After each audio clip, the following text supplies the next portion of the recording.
Tara, do you know if we have a quorum? We're very close if we do not. We do have a quorum. Okay. We do. Okay, let's go ahead. We'll call the Riverside County Transportation Commission meeting of Wednesday, September 15th, 2021 to order. And I want to thank everybody for participating in our remote meeting. And we're all going to work together to do our very best to keep a smooth meeting going. Before we go, I want to review some guidelines. Please silence your other communication devices, such as your cell or desk phone. This will ensure that we are not hearing any feedback or causing interruption during the meeting. And then after each agenda item, we will take public comment also. For Zoom instructions, if you'd like to make public comment on the Zoom screen, please click on the raise hand button. If you're using Zoom on your smartphone, tap your screen, look for the more option, and then raise the raise hand button on the screen. For those calling in using the phone line only, you can dial *9 on your keypad to signal that you would like to comment. So can we have roll call, please? Thank you. Good morning, everyone. District 1. District 1 here. District 2. Here. District 3. Here. District 4. Here. District 5. Here. Banning.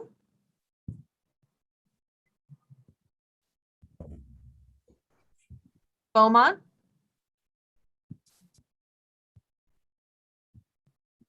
Here. Did I hear Beaumont? Yes, I'm here. Can you hear Thank me? you. Yes, thank you very much. Blythe. Over here.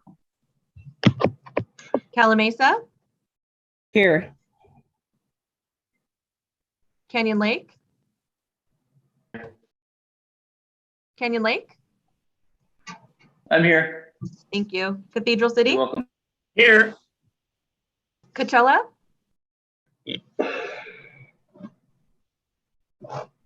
Coachella.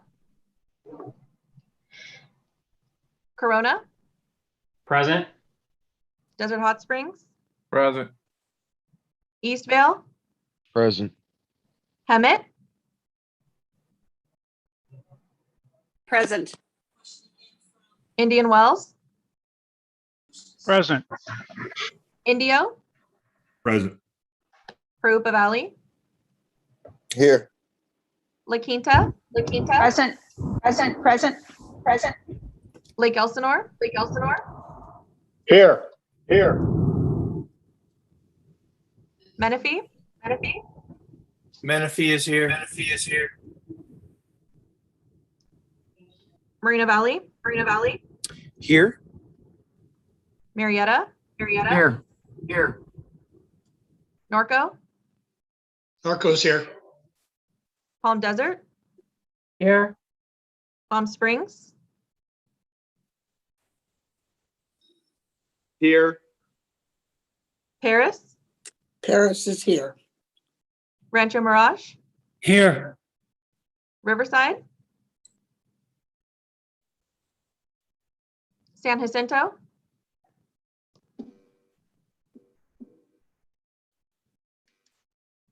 Temecula. Wildemar. Wildamar's here. Caltrans District 8. Here. Thank you. We do have a quorum. Thank you so much. Okay, Commissioner White, would you please lead us in the Pledge of Allegiance? Yes, I will. Put your hand on your heart. Ready, begin. I pledge allegiance to the flag of the United States of America and to the republic for which it stands, one nation, under God, indivisible, with liberty and justice for all. Okay, thank you so much. We'll go to agenda item number 4, which is public comments. Do we have any public comments that are not on agenda items?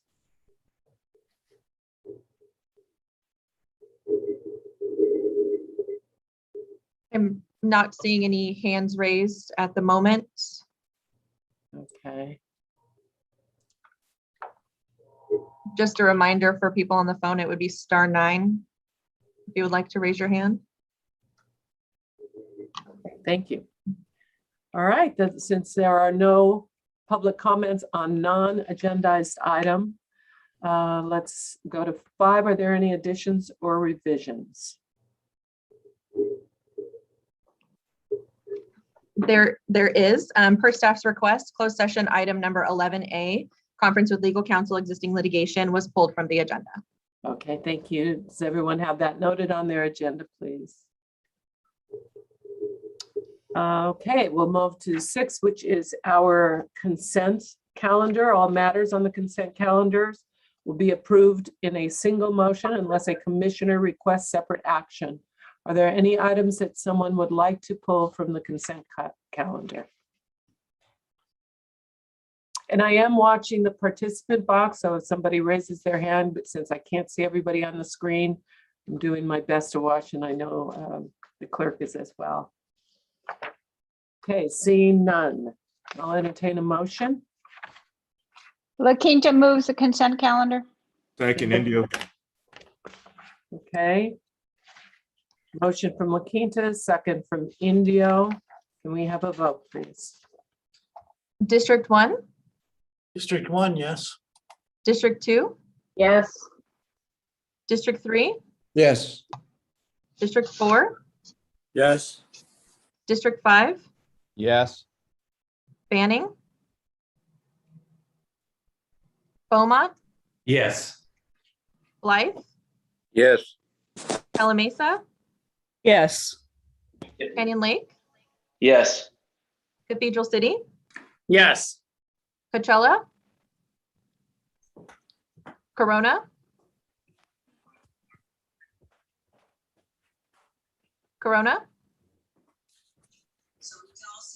Yeah, sorry. I thought I pushed it apologize. Desert Hot Springs, Yes. Eastvale, Aye. Hemet, Yes. Indian Wells, Yes. Indio, Aye. Rupa Valley, Yes. La Quinta, Yes. Lake Elsinore, Aye.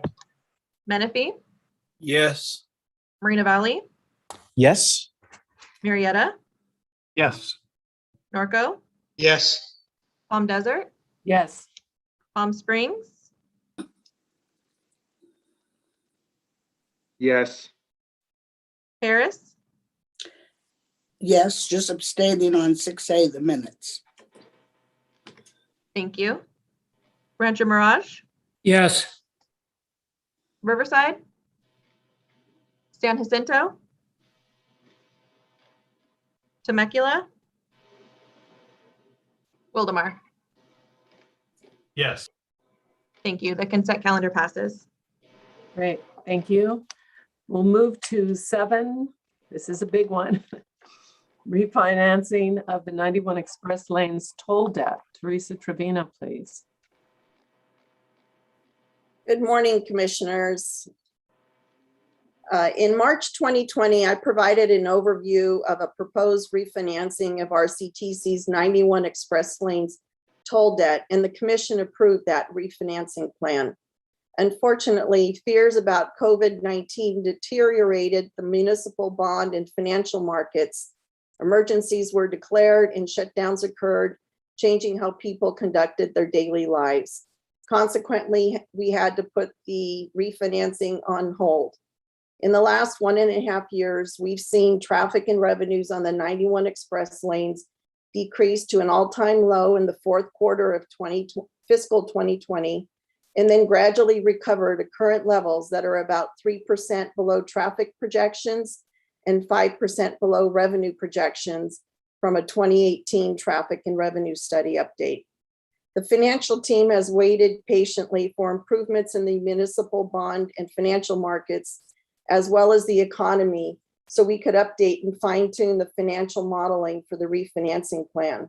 Now is that time, and this presentation provides details of the proposed revised refinancing plan. Next slide, please. The updated refinancing plan takes advantage of stable and attractive municipal bond market conditions and includes revised traffic and revenue projections. We are asking commissioners to support this because we believe the timing is right with attractive interest rates, and municipal bond funds are looking for high quality bonds like RCTCs to reinvest in, especially if we offer tax exempt rather than taxable paper. Reducing future debt costs thanks to lower interest rates means that we can generate additional surplus toll revenues to pay for more improvements in the 91 corridor. And although the federal TIFIA loan we obtained a few years ago was critical in getting the 91 project off the ground in 2013, getting out from under TIFIA's requirements creates more flexibility and control for RCTC in the future, combined with the lower interest rate. I think the arguments for refinancing are compelling and could be of significant benefit for the commission. These benefits are consistent with the refinancing objectives set in March 2020. However, the process for getting to the benefits I just laid out is rather complex, and the remainder of my presentation will explain the steps to be taken with your approval. Some steps depend on the state of the market and economy, and I'll explain the current plan based on assumptions as of Monday. Let me start by summarizing the status of our 91 Express Lanes debt, including the TIFIA loan I mentioned. Next slide, please. The senior lien debt consists of the 2013A and 2013B tax exempt bonds, and the total amount outstanding as of August 31 is about $213.5 million. Think of this senior debt like your primary house mortgage. The outstanding subordinate lien TIFIA loan of $508 million is like a second mortgage. The primary mortgage is secured at a higher priority. You may be wondering why the outstanding amounts for the 2013B bonds and the TIFIA loan are higher than the original amounts. For the capital appreciation bonds, rather than interest being paid semi-annually, it is compounded and added to the original principal for a total amount paid as the bonds mature. These bonds begin to mature in June 2022. For the TIFIA loan, interest payments begin in December 2021, just a few months away, so the compounded interest is added to principal until interest payments start. You may also be wondering why the 2013A bonds hasn't decreased over the past 8 years. That's because these bonds have maturities in 2044 and 2048, allowing the express lanes to mature and generate sufficient revenue over time to pay the bonds. Since the 2013B bonds have maturities in the earlier years, we should look at the 2013A and 2013B bonds together in terms of debt service. The financing profile is common and often necessary for new toll facility financings that start with no existing revenue stream, but generate increasing revenue over time. I'll provide an overview of the refinancing process in the next slide, please. Issuing bonds is similar to getting a bank loan for a new home. However, because investors buy the bonds in public capital markets, the process is more complex and follows the updated debt management policy adopted by the board last March. First, a plan of finance is developed with a team of financial, legal, and other specialists, and includes project data, policy objectives, legal framework, and funding sources. Prior RCTC financings included such plans. Documents are drafted as the plan is developed and refined. Legal documents include a board resolution authorizing the issuance of bonds and an indenture establishing the terms and conditions of the bonds, and a bond purchase contract relating to the actual sale of the bonds.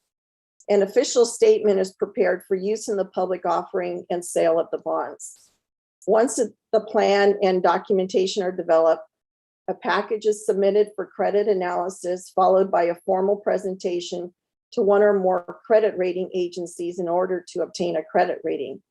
The rating is a key marketing tool and is disclosed to investors on the cover of the official statement. Annually, RCTC updates the rating agencies as part of their surveillance processes even if no debt issuance is contemplated that year. For the existing 91 Express Lanes toll revenue debt, last year Standard or S&P upgraded its ratings of the 2013 senior lien bonds to A and Fitch to BBB+ for the senior lien bonds and TIFIA loan. RCTC presented the revised financing plan to the rating agencies on September 2nd, and I'll discuss the rating results later. With a well-developed financing plan, governing board approval is sought for the plan, the legal documents, and official statement. Commission approval at public meetings has been obtained for each RCTC financing. With board approval, the bonds can be marketed and sold to investors. The official statement is the public offering document made available to investors during the marketing period, followed by the pricing and sale of the bonds. I would like to point out that the official statement has a significant role throughout the bond issuance process. I'll be referring to it during this presentation because you have an important responsibility related to it. As the issuer, RCTC requires assistance from various specialists to make well-informed decisions. And I'll review the members of the financing team and their roles on the next slide, please. There are 8 general groups of specialists on our financing team. We'll start at the top and move clockwise. Potential financing opportunities are initiated after consultation with the municipal advisor who has a fiduciary responsibility to RCTC. The municipal advisor is involved prior to, during, and after a bond transaction and manages the schedule and process, reviews documents and financing data, assists with rating presentations, and performs many other tasks. Fieldman, Rolap, and Associates, as our municipal advisor, has played a key role in RCTC's financings.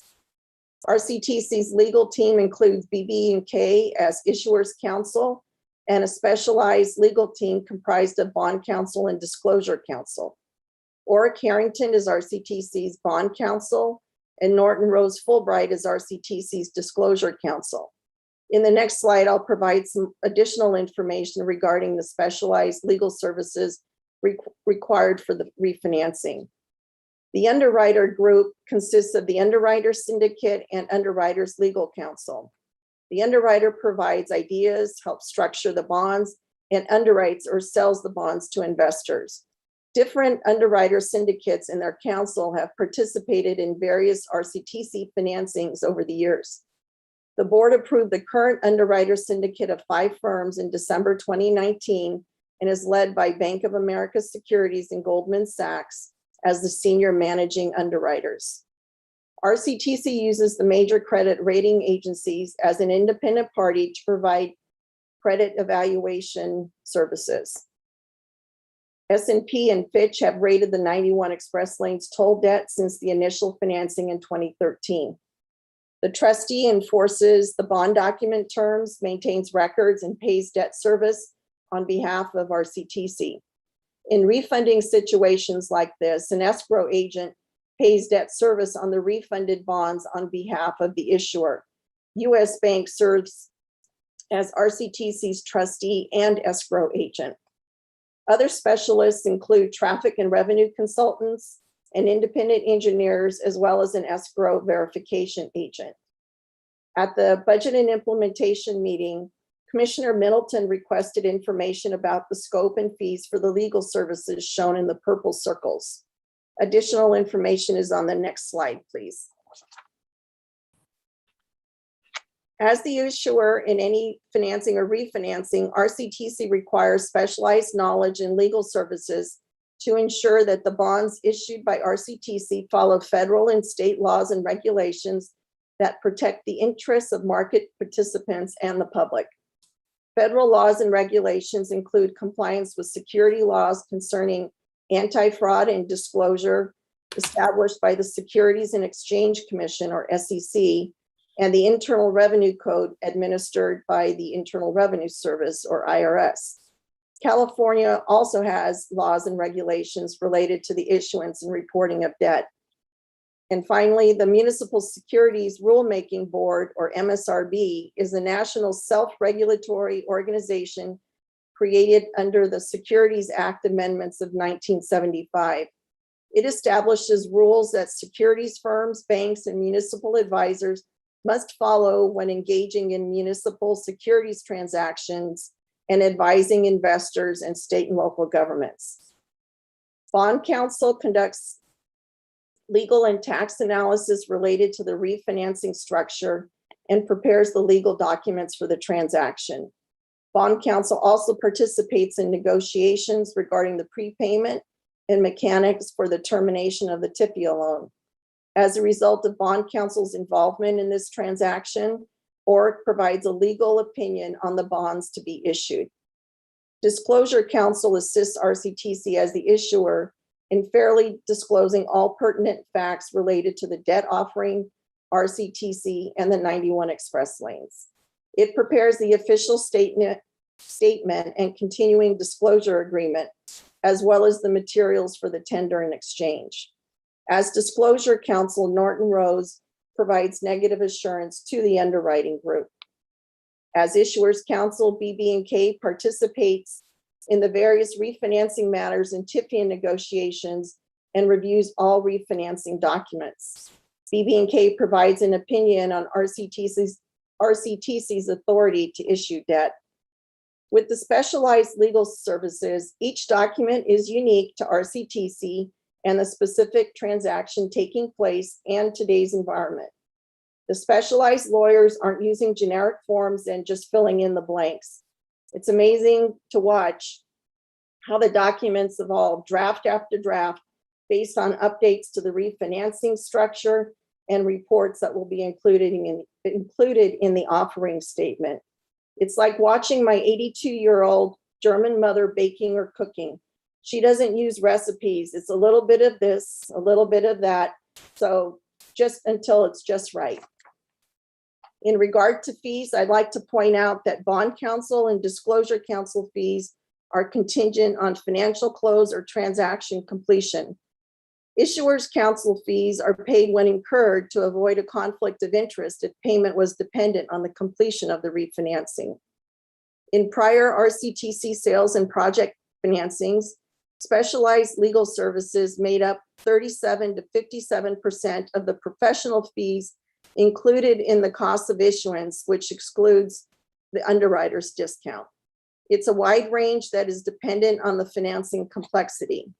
For this refinancing, specialized legal services are about 41% of the total professional fees, and the professionals providing these services have been working on this refinancing since mid-2019, with most hours incurred through March 2020.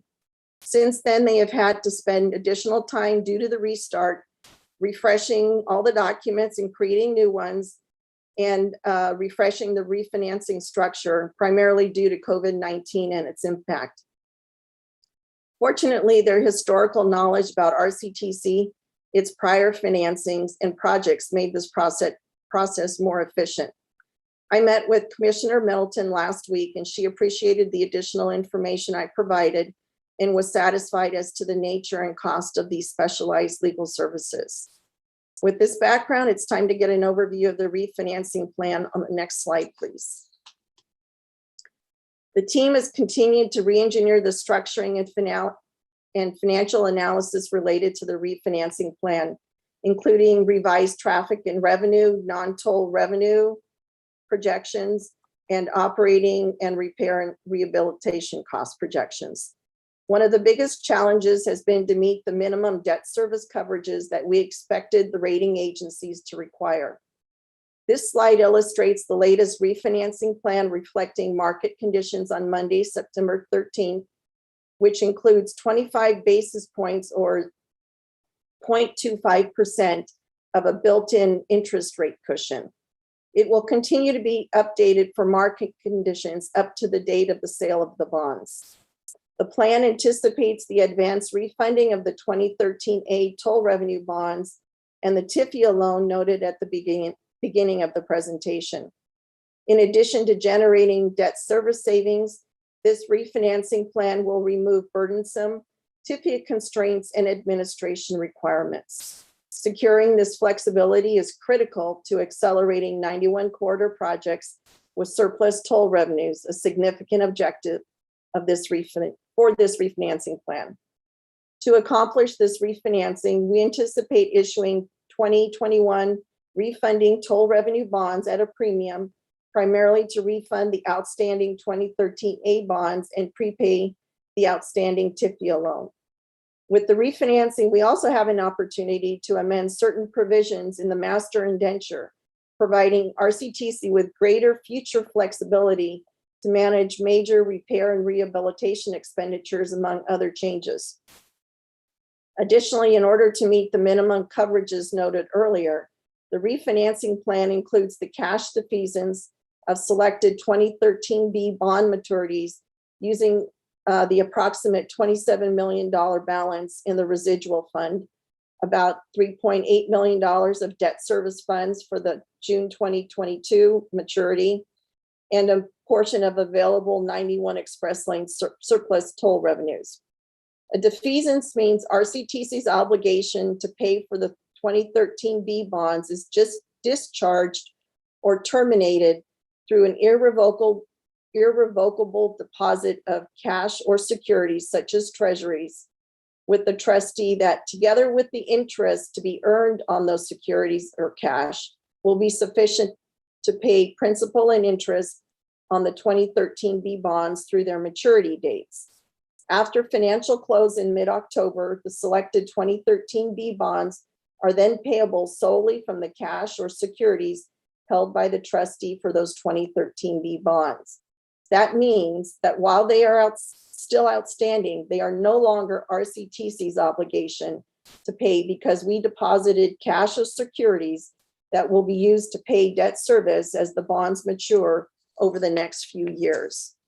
To preserve maximum flexibility for the refinancing structure, staff suggests the maximum amount not to exceed $7.5 million be available for such partial defeasance. However, as interest rates increase up to the date of the bond sale, the required contribution may exceed that amount. In fact, interest rates have started to increase, resulting in currently an estimated $8.2 million contribution based on the latest financial model as of Monday. Accordingly, while the financing team seeks to minimize the additional contribution, staff requests authorization for the executive director to exceed the $7.5 million surplus contribution under the condition that the primary refinancing objectives that I presented earlier are met. As a result, based on current market conditions as of Monday, this plan projects debt service savings of more than $58 million on a net present value basis, or 9.1% of the refunded debt. Again, as I indicated earlier, this amount is preliminary and will vary based on interest rates and will be locked in once the bonds are priced and sold in early October. For reference purposes, these amounts are more than 1.5 times higher than the savings we projected in March of last year and exceed the minimum target of 3% for debt for savings as per RCTC's debt management policy. The net present value savings takes into consideration all refinancing costs. This may sound complicated, so let's look at preliminary numbers in the next slide, please. So it might be easier to understand the proposed refinancing plan when you see the sources and uses with the preliminary projected amounts as of September 13th. It contemplates issuing 3 series of bonds. Series A refunds the 2013A bonds on a taxable basis, and Series B and C prepay the TIFIA loan on a tax-exempt basis on a senior lien and a second lien basis, respectively. The par amount issued is projected at approximately $638 million, with an original issue premium of approximately $43 million for total bond proceeds of $681 million. RCTC will contribute other sources, including the release of the existing $21 million TIFIA reserve and the $27 million residual fund balance, $6.5 million of debt service funds on hand with the trustee, and a projected $8.2 million surplus needed to defease a portion of the 2013 B bonds. As to uses, $177 million would go to an escrow agent to pay debt service and redeem the 2013 A bonds through the 2023 call date, and the 2013 B bonds through the maturities for the selected bonds. The balance of $509 million would be used to prepay the TIFIA loan. Remaining proceeds will be used to fund required debt service reserves, capitalized interest, and costs of issuance. As market conditions change and the financial analysis and structuring continue to be tweaked, these amounts will be updated up to the date of the sale of the bonds. There is an enhancement that was recently added to the refinancing structure, but is not included in the sources and uses table. I'll explain in the next slide, please. The 2017 federal tax reform disallowed the tax-exempt advance refunding of tax-exempt bonds. An advance refunding is a refunding that occurs more than 90 days before the refunded bond's call date. As a result, RCTC cannot advance refund the tax-exempt 2013 A bonds on a tax-exempt basis. Instead, RCTC will issue taxable bonds to replace the 2013 A bonds, and that interest earned by a bondholder is now subject to federal taxation. While there are efforts in DC, even as recent as the last few days, to reinstate the advance refunding provision, it is unknown if and when such legislation would be enacted. As discussed earlier, now is the time to take advantage of an attractive market and not deal with that uncertainty. With that being said, there is a tender and exchange enhancement that allows RCTC to issue more bonds as tax-exempt 2021 B bonds. Under the tender option, RCTC can buy back 2013 A bonds from interested bondholders through a tender offer to buy the bonds at a fixed price that includes an incentive for possible tax consequences, such as capital gains. Under the exchange option, RCTC can exchange the 2013 A tax-exempt bonds with a replacement 2021 B tax-exempt bond at a lower interest rate than a taxable refunding bond. We briefly considered this last year. However, there were few comparable transactions at that time, and the potential for cost savings was unclear. Since that time, we've observed several successful buybacks that were part of an overall refunding transaction with greater savings achieved. Preliminary feedback indicates interest from some bondholders to participate. Full participation is highly unlikely, as some bondholders may have different investment objectives for which a tender or exchange is not enticing. An alternative scenario with an estimated 50% participation projects an $8 million increase in the net present value savings I referred to earlier. However, this is a preliminary estimate based on market conditions and the tender and exchange strategy as of September 10th. While there are modest additional costs, the additional savings realized are expected to greatly exceed those costs. To be conservative, we have included such costs in the estimated costs of issuance in the previous sources and uses slide, but we haven't included this enhancement or its benefits in the financial modeling presented to you today, as we cannot predict how many bondholders might accept the tender or exchange offer. The additional documents required for the tender and exchange include a dealer management agreement with B of A and Goldman Sachs, as well as the invitation to tender or exchange. Next slide, please. California SB 450 requires certain disclosures in a public meeting about bonds to be issued. The disclosures on this slide reflect the refinancing plan today, which is on the right column, compared to the plan in March of 2020 in the middle column. True interest cost of the new refunding bonds is 3.28%, which is comparable to March 2020 estimate. The finance charge or cost of issuance for the bonds, including payment to the underwriters, is estimated at $4.35 million. This reflects an increase from $3.7 million in 2020 based on additional RCTC costs incurred and tender and exchange costs. Net bond proceeds to be received by RCTC, net of issuance costs and any reserves and capitalized interest, is $623 million, slightly higher than the $605 million estimate last March. Total debt service of the new bonds is $1.1 billion, which is a little higher than the $1.08 billion presented in March 2020. And that's because rates started moving up a bit recently.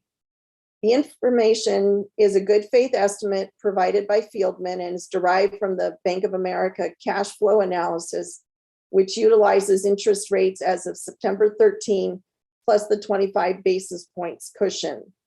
Amounts will change and be finalized once the bonds are priced. With this overview of the refunding bonds, let's review the document approvals that are needed in the next slide, please. There are several documents and approvals needed for the refinancing transaction.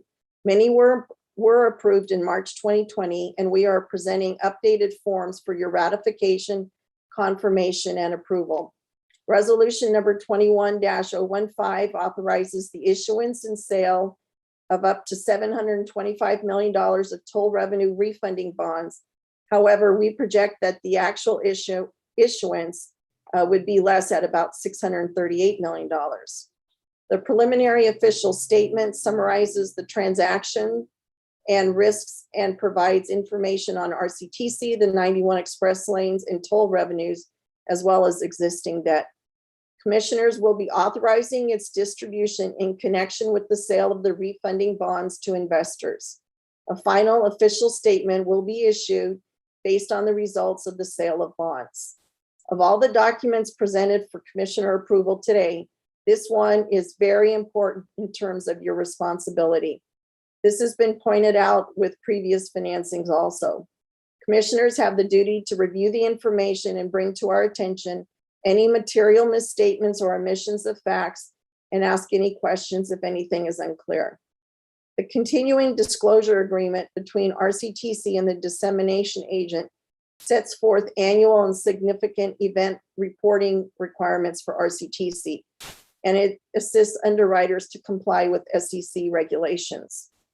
The third and fourth supplemental indentures support the terms and conditions of the senior lien and second lien series of bonds. Additionally, certain amendments to the master indenture are included in the third supplemental indenture to provide us greater flexibility in the future. The bond purchase agreement establishes the contract with the underwriter syndicate for the purchase of the bonds.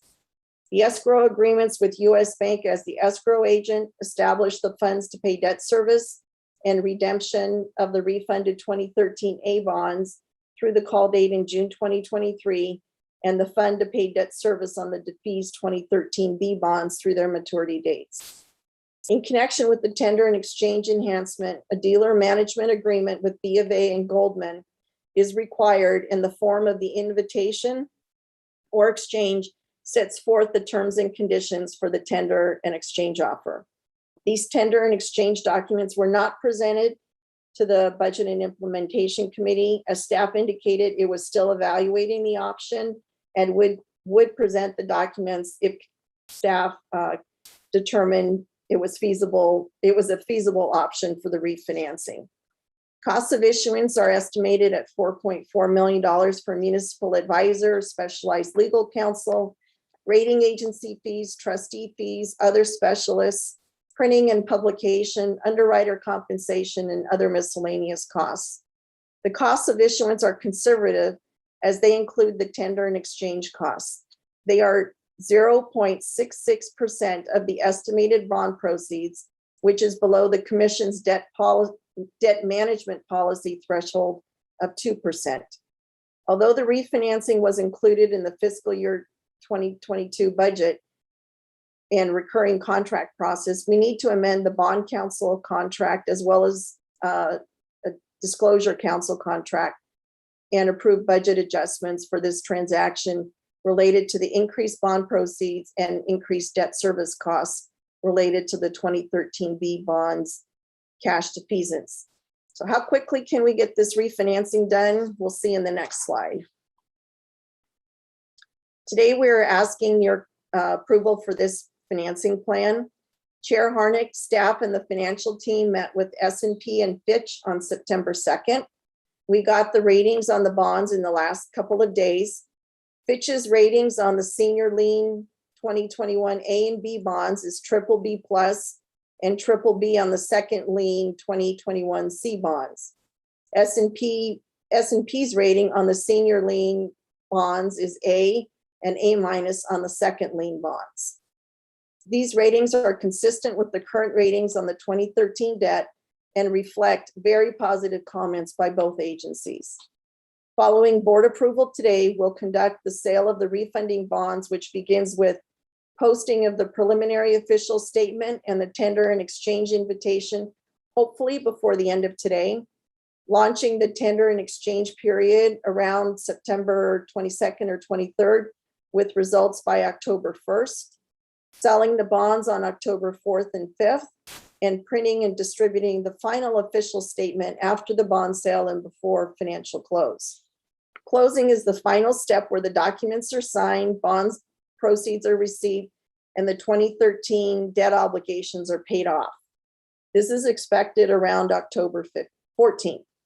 As noted previously, if you are aware of any material misstatements or omissions regarding RCTC in the preliminary official statement, we ask that you advise us now since we hope to post it later today.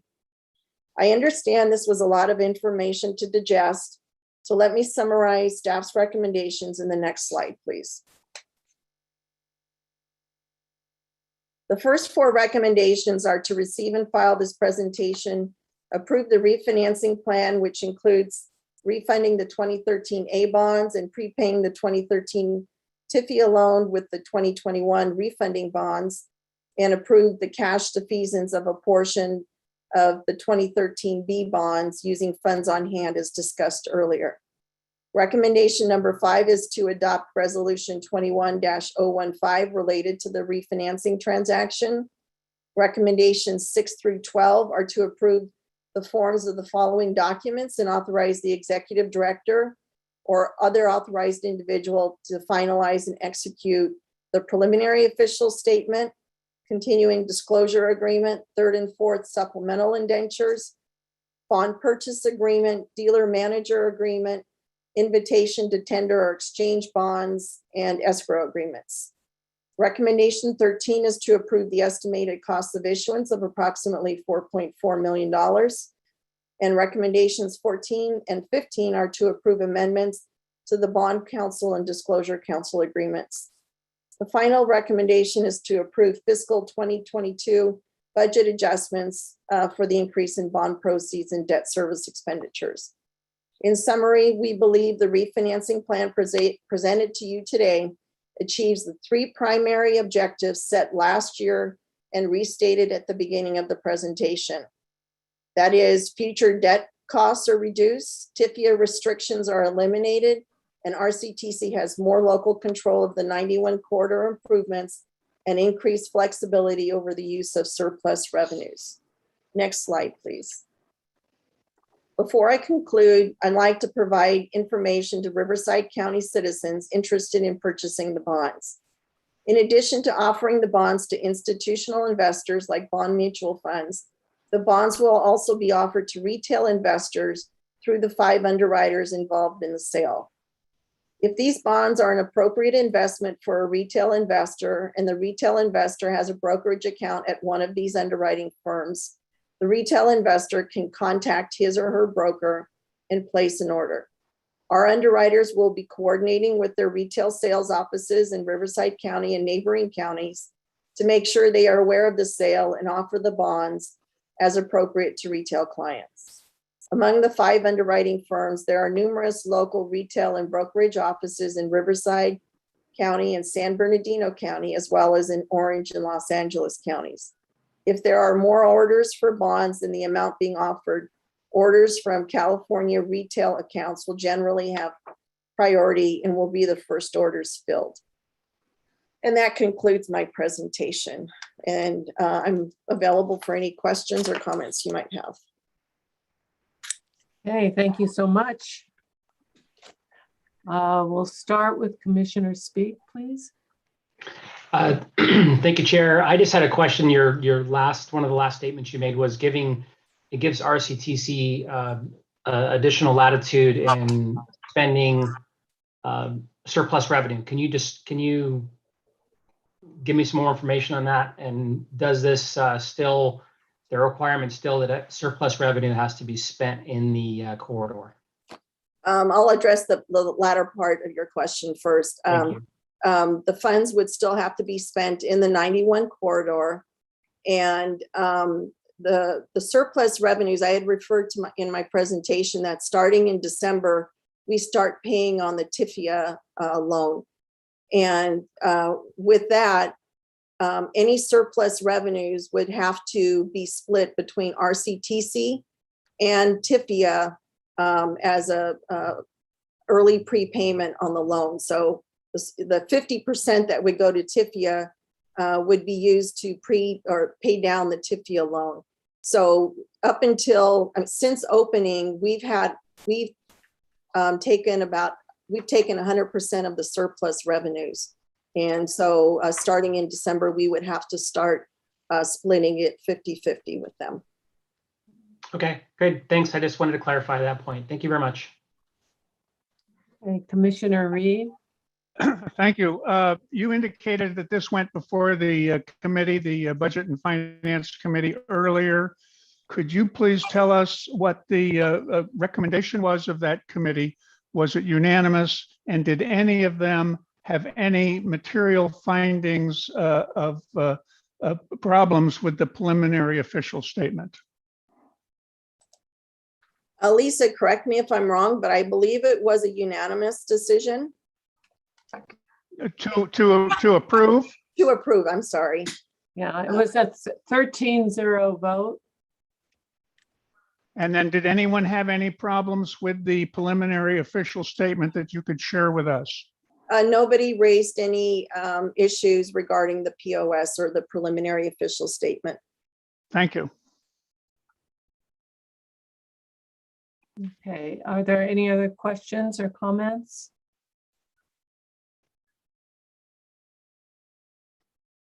I see a hand raised from Mrs. Mattis.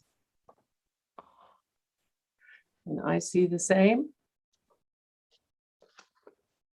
Hi, my question is, when you first came out to the Eastside Center, you had brought this subject up with the RCTC, and you were supposed to come out to present this out to us again, to explain this whole situation to us. And nobody ever came back out because we had lots of questions, the community did. And no one ever came back to us, and we had asked several times for you guys to come out to us, and because we had lots of questions to ask about this presentation. And now you're coming back with this already planned situation, and there's still a lot of questions to ask from the community, and there's a lot of questions that the community has for you. And a lot of them, they couldn't make it to this meeting because they have to work or they have kids in school and stuff. But now you guys are coming out with a plan already. And we just want to know, how did this plan come up without all these questions we had to ask? And you guys had told us you were coming back to the community to give us the questions that we had to ask. And you guys told us that you would come back to us, and nobody ever came back. And we asked you guys several times to come back to us. Mrs. Mattis, this is an opportunity for you to ask a question if you'd like. Yes, so we're asking, how did you guys come out with this plan without even coming out to the community for us to give you guys questions for this? May I ask you quickly, are you talking about the refinancing of the bonds? Yeah, of all the bonds, yes. And for this project. And what project is that? What you're talking about, of the fast track.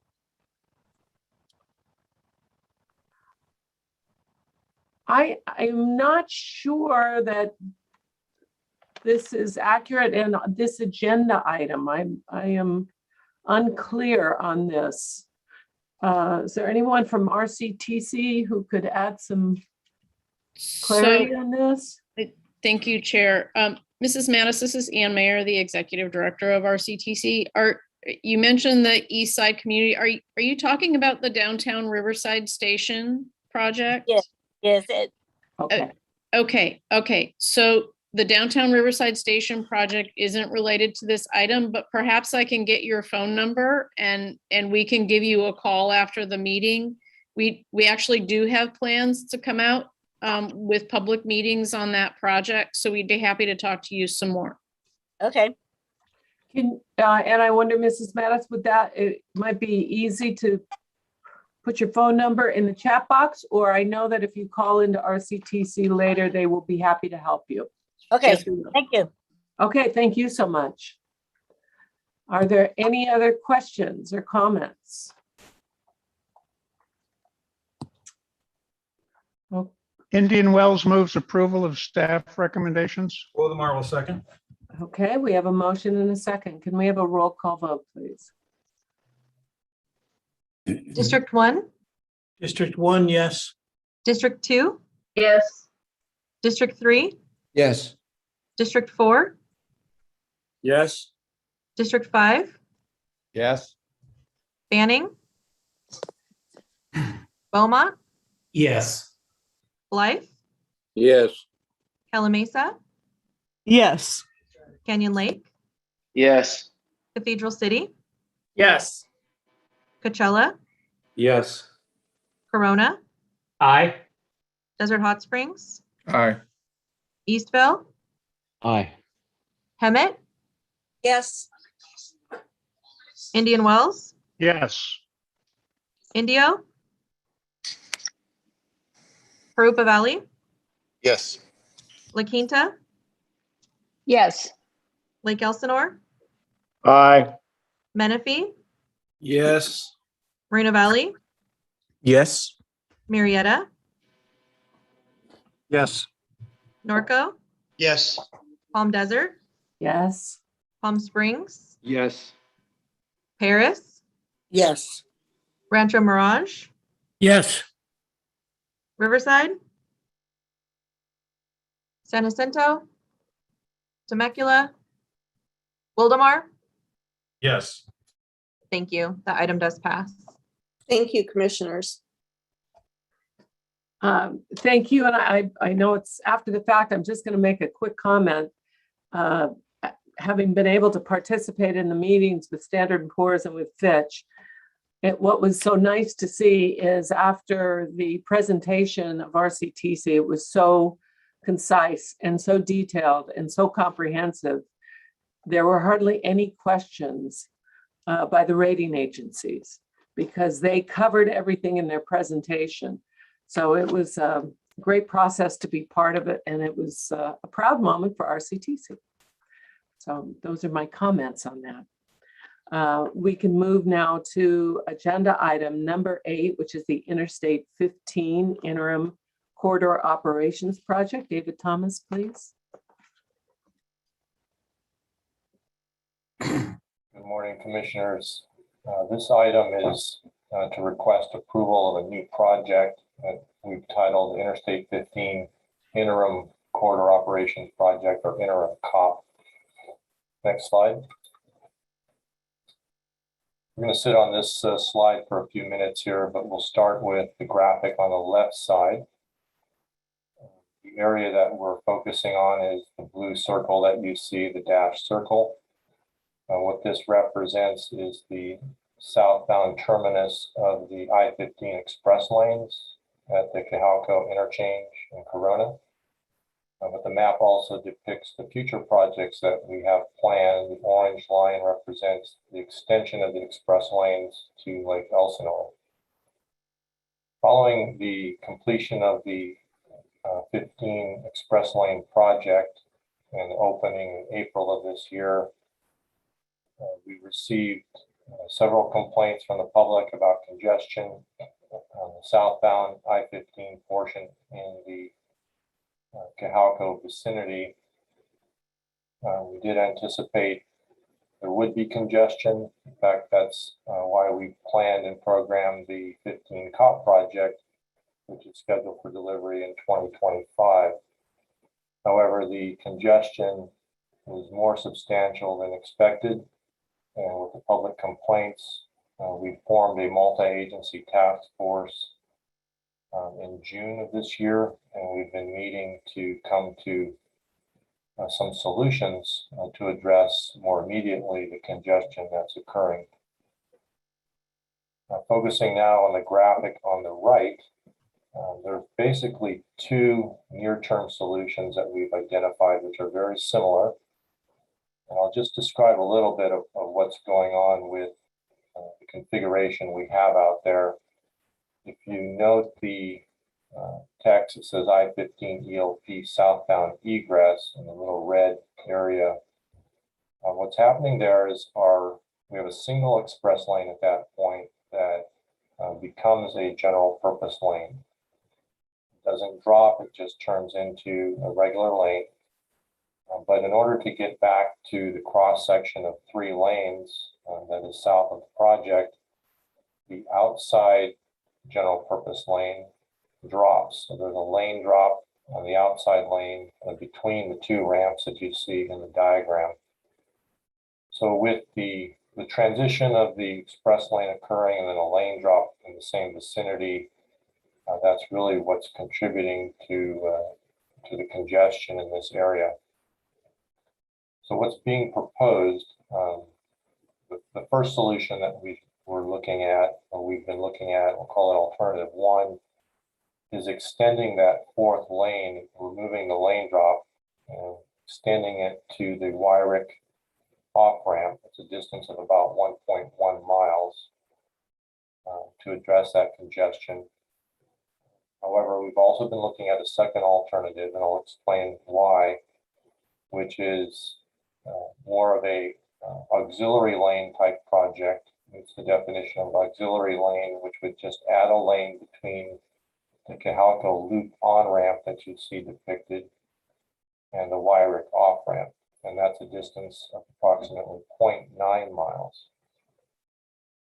These two alternatives would both utilize existing shoulders to be constructed. So in order to fast track this improvement, we're proposing a non-standard cross section, which converts essentially the outer shoulder to a lane, also reconfigures the existing lanes so there would be non-standard lane widths and the use of the shoulders.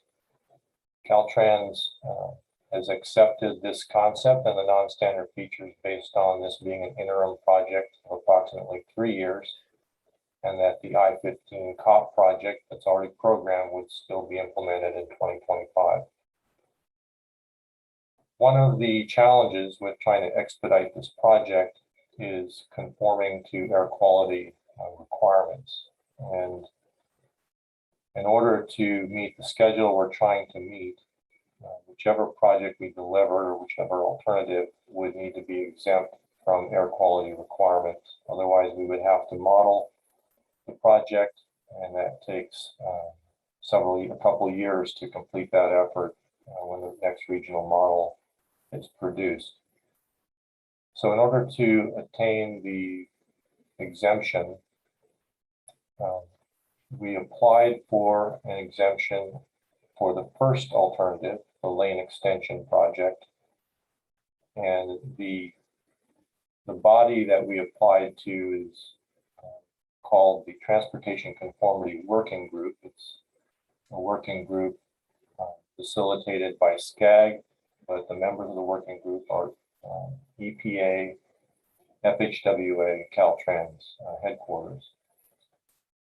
We submitted the application for alternative 1, and the approval of an exemption for alternative 1 would need to be based on improving or eliminating a hazardous condition.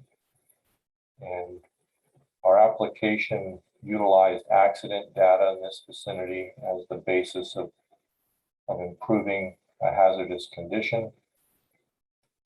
We looked at the accident data 3 months before we opened the express lanes, 3 months after. And the accident data reflected about a 50% increase in accidents after opening the facility. We felt that was good justification to demonstrate that anything we do to improve the congestion will reduce congestion-related accidents, and we would expect that accident rate to go down. Just last evening, we received the decision back from the TCWG that they don't agree with our determination that this is an exempt project. And that was first stated by EPA, who consulted also with their headquarters, and then Caltrans also provided the same finding. I will note that that exemption is rarely given based on that condition. And the fact that EPA consulted with their headquarters means that it wasn't just one person that made that decision, but it went to several folks to come to that conclusion. So alternative 2, being the auxiliary lane project, is what we're proposing today as a project we move forward with. It does not remove the lane drop, but it does provide a benefit in this area, and I will demonstrate the benefit in a minute here. The 0.9-mile auxiliary lane between the Cahawko loop on ramp and the Wyrick off ramp.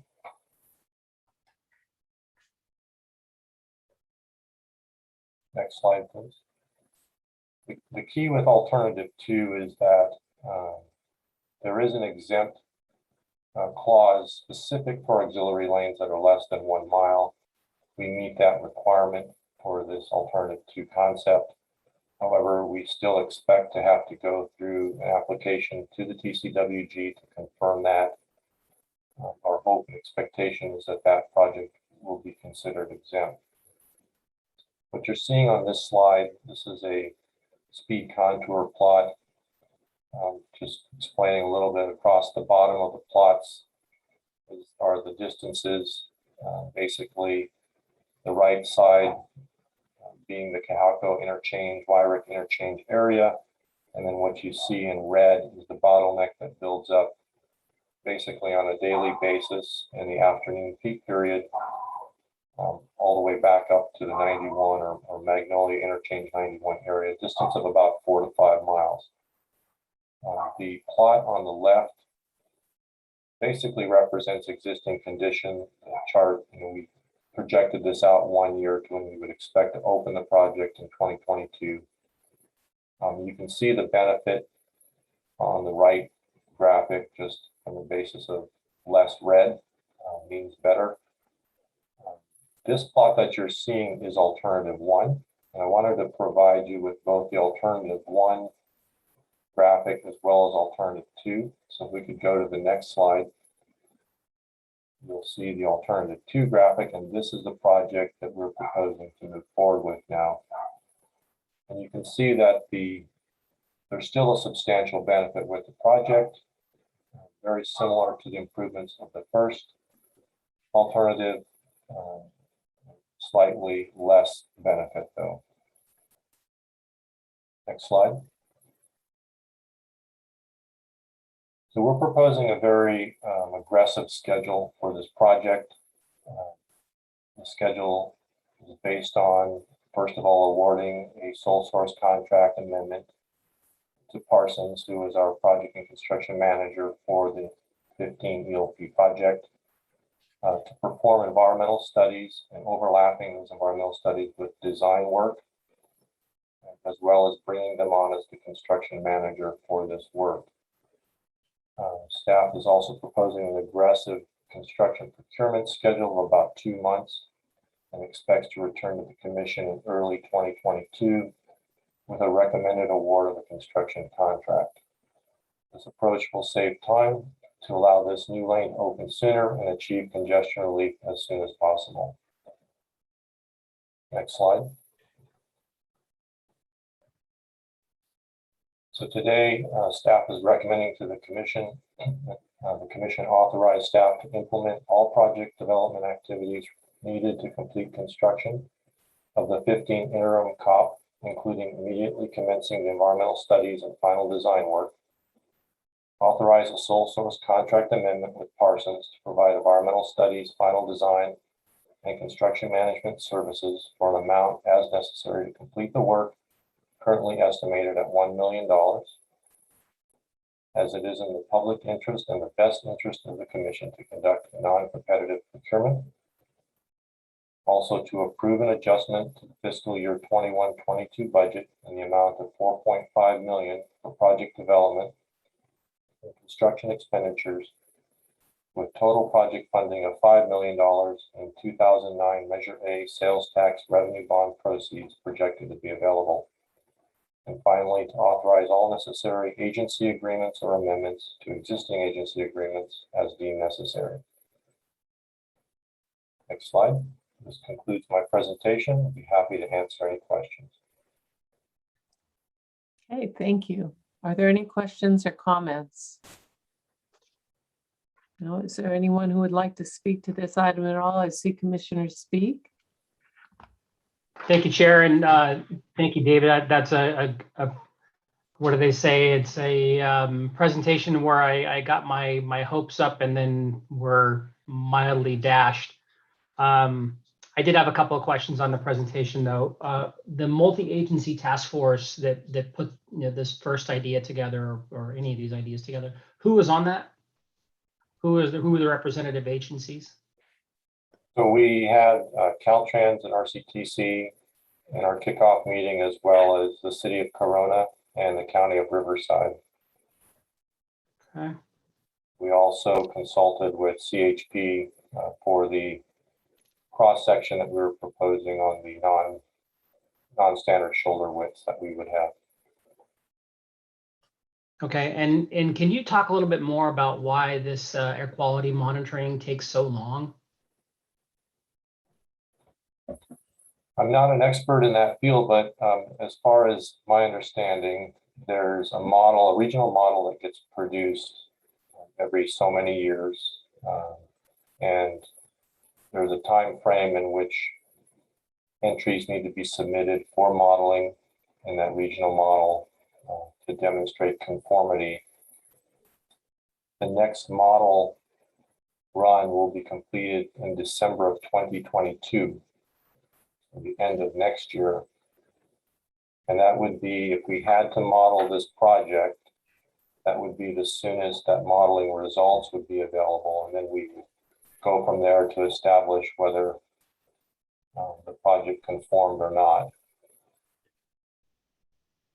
Okay, all right, that I understand. And then last, the COP project that we're designing, did that include that lane drop, or addressing the lane drop underneath Cajalco? The project that's proposed will not remove the lane drop, because we have not this one, not the interim project, the future project. Yes, the future COP project will address the lane drop. Okay. Yes. Okay, great. To answer my questions, I want to say thank you. I know this was tough. We're all getting a lot of pressure to address this. Those lane drops are killer. I've been saying it now for almost 3 years. And if we had an opportunity, boy, for even a moment to try and get rid of that one underneath the Cajalco, I'm bummed that we can't make it happen. And I know you guys tried, but it really does create. I travel that quite a bit, all different times of the day, all different times of the week, and it has no let up. It's continuous, and it's an assault. I call it soul crushing. It just it takes it out of you. So I appreciate this going forward, and I'm in favor of at least this. Whatever we could do to even help a little bit. But if there's anything else we could do to find a way to address that lane drop, because I think what's going to happen is people are just going to use it. I hate to say it, but they're just going to just use it because it's they can't take it anymore. But all right, well, thank you. Thank you, Commissioner Make a Vinton. motion? Well, we have 2 more speakers. Let's let Commissioner Vinton speak. Thank you, Madam Chair. Thanks, David, for presentation. One quick question for clarification. Are we doing the option B, if you will, the aux lane between the on-ramp and the off-ramp, or the original? We are proposing the auxiliary lane. Okay, On-ramp to off-ramp. okay, thank you. Okay, thank you. And then Commissioner Jeffries, please. Thank you, Madam Chair. I just wanted to voice my support for this, getting us back into eventual compliance with AB 1954, which authorized the toll lanes and required that there be no adverse impact to the other traffic lanes on the state highway system. And with that, I would move approval of this. Second. Okay, we have a motion and second. We also have an additional speaker, it looks like. Okay, Mr. Sitz. Thank you, Thank you. Madam Chair, for the opportunity. Just as a community member, the community has also identified this area as the Cajalco Crush, but is highly in support of these actions to help free up and increase the traffic flow. So thank you so much for allowing me to comment. Back to you. Thank you for participating today. Okay, we have a motion and a second. I see no, oh, yes, I do. Commissioner Zimmerman. Thank you. Sorry, a last second question. I know that there's a kind of a bridge that crosses over that wash. Would this require any widening of that bridge, or we'll just use it as it is and take that shoulder for the lane? Yeah, it's a great question, and that's one way we're able to expedite this project is we will not be widening Bedford Wash Bridge with the project. All right, thank you, Mr. Thomas. Okay, thank you. We can have a roll call vote now. District 1, District 1, yes. District 2, Overwhelmingly, yes. District 3, Yes. District 4, Yes. District 5, Yes. Beaumont, Yes. Blythe, Yes. Calamasa, Yes. Canyon Lake, Aye. Cathedral City, Yes. Coachella,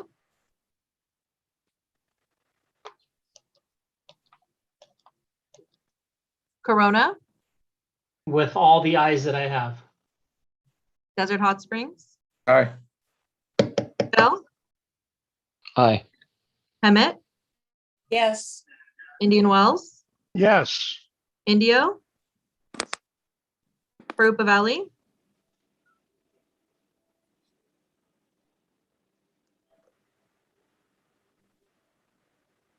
La Quinta, yes, Lake Elsinore, Aye.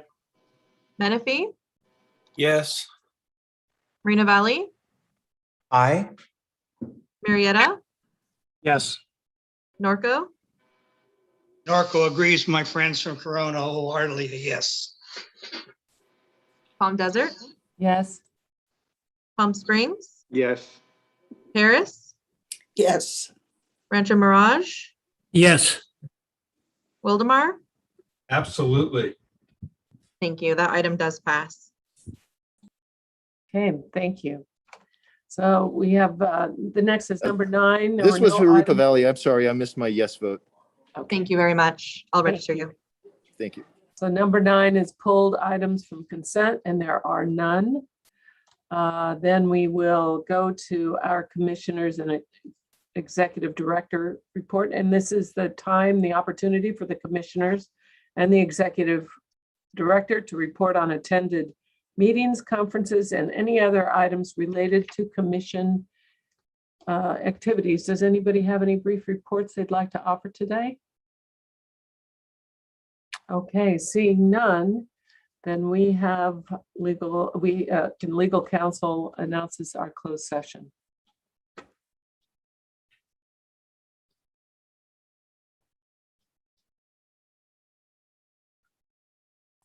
There we go. Sorry, I was searching for my Zoom box. Yes, we have 2 items. We have item 11A was pulled from the agenda. We have item 11B, which with, which relates to the sale of the property noted on the agenda. And we have item 11C, which is the discussion of potential initiation of litigation. One potential case. Okay, thank you. Madam Clerk, how do we go about this? Yes, I will be moving everyone into a closed session room. You will see a button pop up asking you to come to please join the session. Please click that button and I will be over shortly as soon as I see that everyone is over. Okay, thank you.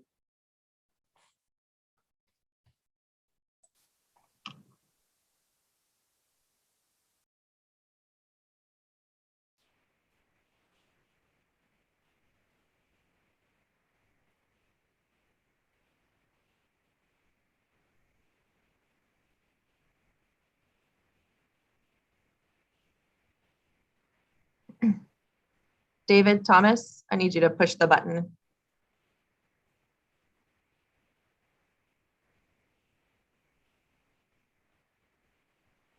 You look good, Tara?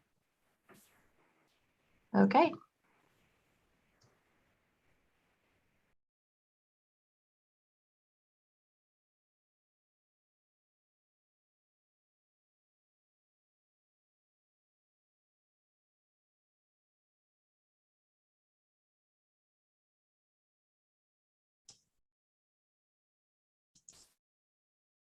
So.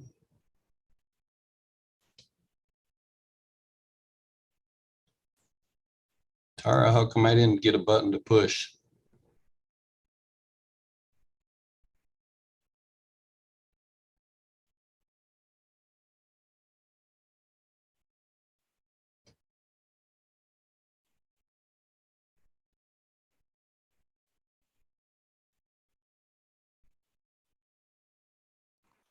Let Lisa know.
Michael, can you push the button to access the closed session room?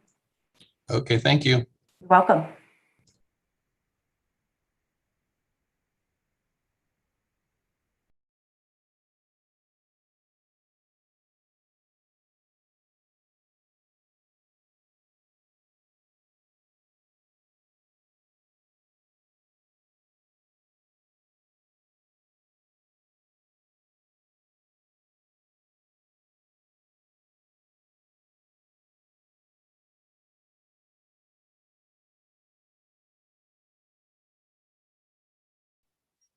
Is this only for the members only?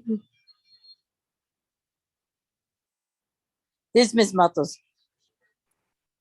Hello, Ms. Mathis. They're in closed session and basically the meeting's over unless the attorney needs to report out. But Okay. the agenda is done. Hello, Okay. this is Attorney and Pastor Maybon. Could you have the commission to call me as well regarding development of the Metrolink project? Yeah, what's your number?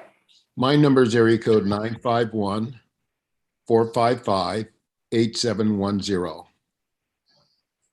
710, and it's about downtown Riverside. Okay, I sure can. Thank you so very much. Welcome. Bye-bye. Bye.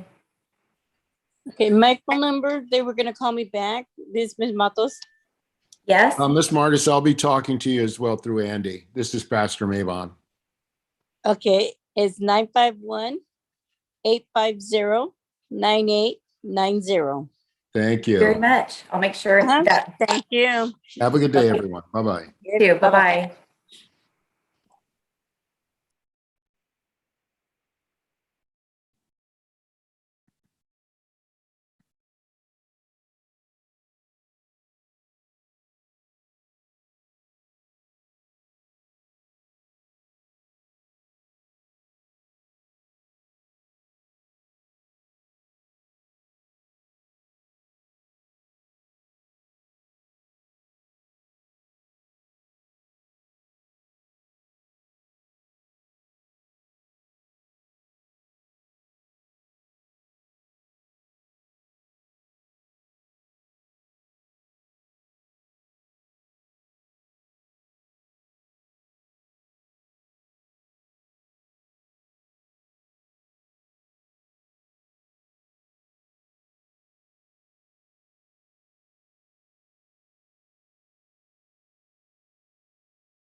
So now are we going back? We're going back to closed. Yes, it'll just be one moment. Okay, thank you.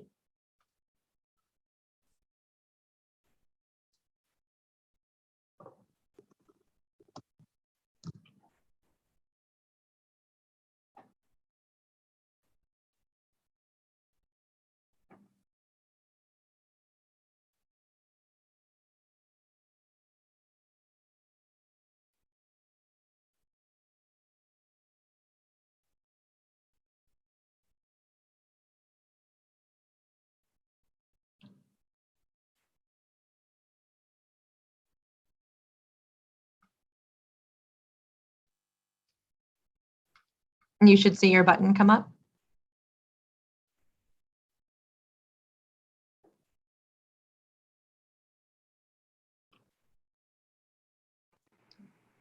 Let's see. I have Commissioner Jeffries, Woods, Wendy Hewitt, and Jeremy Smith. If you could hit your button. Go back to closed session. Thank you. Thank you, Tara. No worries, I'm here.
Hi, they're in closed session right now, and then the meeting's over, so just want to make you aware.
Good morning.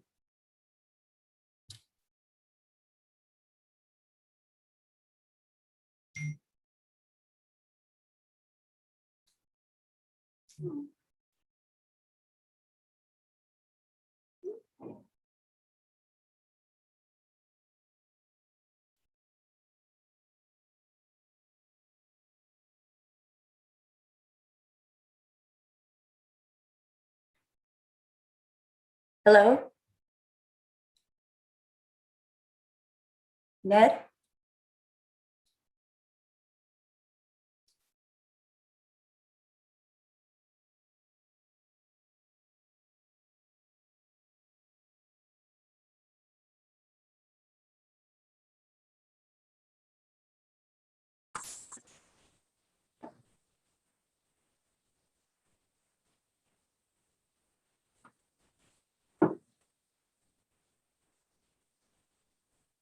I'm with you, Tara. This is Ned.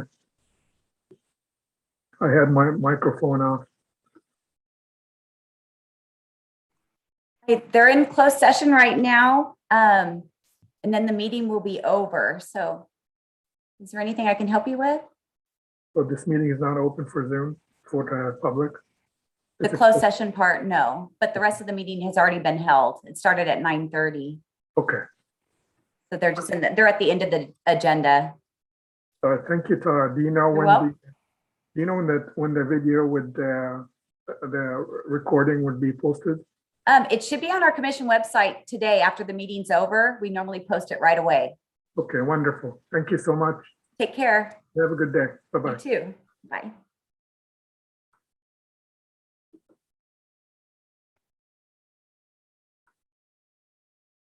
Hi. I guess you're not supposed to leave an iPad in your window because it got too hot. Oh, no. Okay. Thanks. You're welcome.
Hi, Tara. There was no reportable action from the closed session, so the chair adjourned the meeting at 11:40 from the closed session room.